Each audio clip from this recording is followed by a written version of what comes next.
গর্ভাবস্থায় ডায়াবেটিস বা যাকে আমরা জেস্টেশনাল ডায়াবেটিস বলে থাকি, বা আগে যদি প্রেগনেন্সির আগে ডায়াবেটিস ছিল সেটাকে আমরা ডায়াবেটিস কমপ্লিকেটিং প্রেগনেন্সি, তারপর সে প্রেগনেন্ট হয়েছে, সেটা যদি বলি, তো এই দু ধরনের কেস কিন্তু আস্তে আস্তে বাড়ছে। পেশেন্টরা প্রেগনেন্ট হওয়ার পর ডায়াবেটিসে আক্রান্ত হচ্ছেন বা ডায়াবেটিস থাকাকালীন পেশেন্টরা প্রেগনেন্ট হচ্ছেন, সেক্ষেত্রে অনেক কমপ্লিকেশনস তৈরি হচ্ছে, both for the mother and the child, বাচ্চা এবং মায়ের জন্য দুজনকার ক্ষেত্রে কিন্তু জটিলতা তৈরি হতে পারে।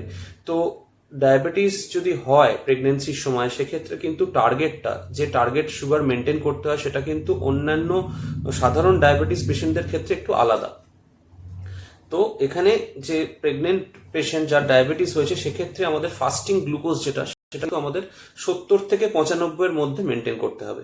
এবং আরেকটি যেটা 1 ঘন্টা পরে আমরা সুগার করতে বলি, 1 ঘন্টা খাবার পরে সুগার 110 থেকে 140 এর মধ্যে মেনটেন করতে হবে। এবং 2 ঘন্টা খাবার 2 ঘন্টা পরে যে সুগার, সেটি 100 থেকে 120 মধ্যে রাখতে হবে। এই পুরো প্রেগনেন্সির যে 9 মাস, এই 9 মাস কিন্তু এই সুগারের এই টার্গেট মেনটেন করতে পারলে তবেই কিন্তু একজন সুস্থ বাচ্চার জন্ম দেওয়া সম্ভব, না হলে অনেক রকম কমপ্লিকেশনস আসতে পারে। এবং এটা কি করে করা সম্ভব, এটি একমাত্র চিকিৎসকের তত্ত্বাবধানে এবং খুব মাইনিউটলি মনিটরিং করা দরকার তার ব্লাড সুগার, এবং ডায়েটিশিয়ানের পরামর্শ এর সঙ্গে নিতে হবে, স্ট্রেস ম্যানেজমেন্ট করতে হবে কাউন্সেলিং এর থ্রু, বা কিছু যোগা অভ্যাস করতে হবে। তো এই মাধ্যমে এটা সম্ভব। এবং ঠিক এমনই একজন পেশেন্ট রেফার করেছিলেন গাইনোকোলজিস্ট আমাদের কাছে, এবং আমার কাছে এসেছিলেন। তিনি 47 বছর বয়স এবং তিনি প্রেগনেন্ট হয়েছেন, এবং এত বেশি, এবং এটা মাথায় রাখতে হবে যে ইনসুলিন এবং খুব সীমিত একটি ওষুধ ছাড়া কোনো ওষুধ কিন্তু প্রেগনেন্সিতে ইউজ করা যায় না। এই টোটাল প্রেগনেন্সিটাই কিন্তু ইনসুলিনের ওপরই থাকতে হয়। এই 9 মাস আমি doctor Gopriya Bakshi as a diabetologist, আমার ডায়েটিশিয়ান দেবিকা ঘোষ দাস উনি ছিলেন, আমার যিনি যোগা ফিজিশিয়ান ডক্টর ধ্রুবব্রত ব্যানার্জি উনি ছিলেন। তো আমাদের 3 জনকার তত্ত্বাবধানে ওনাকে রাখা হয়েছিল এবং মনিটরিং করা হয়েছিল। আজকে 3 মাস হলো উনি একটি কন্যা সন্তানের জন্ম দিয়েছেন, এবং আজকে যখন আমাদের ক্লিনিকে রিভিউ করতে এসছেন, উনি সেই কন্যা সন্তানকে নিয়ে এসছেন আমাদের দেখাবেন বলেন। তো দেখা যাক উনি কি বলতে চান, ওনার সঙ্গে পরিচয় হোক।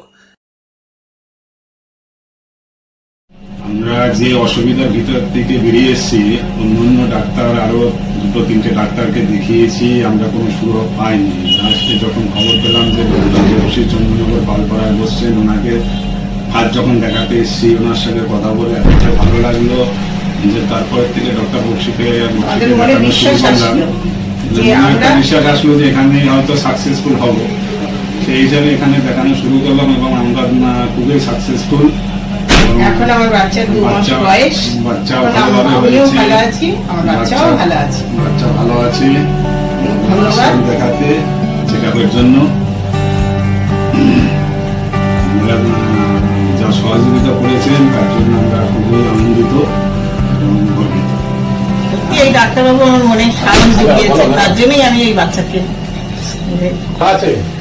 তার জন্য ধন্যবাদ। উনি এরকম বিশ্বাস যে উনি এরকম সবাইকে দেখুক, আমাকে যেরকম দেখেছে, আমারও বিশ্বাস যে সবার মনেই বিশ্বাস যে এরকম হবে। তারপরে আর কি বলবো, ধন্যবাদ। আমি এটাই বলবো যে কোনো প্রেগনেন্ট মহিলা যাদের সুগার ধরা পড়েছে, এটাকে অবহেলা করবেন না, কারণ বাচ্চা মা দুজনকারই ক্ষতি হতে পারে। তো যে কথাগুলো বললাম সেগুলো মাথায় রাখবেন, টার্গেট সুগার যেন মেনটেন থাকে। নমস্কার, ধন্যবাদ।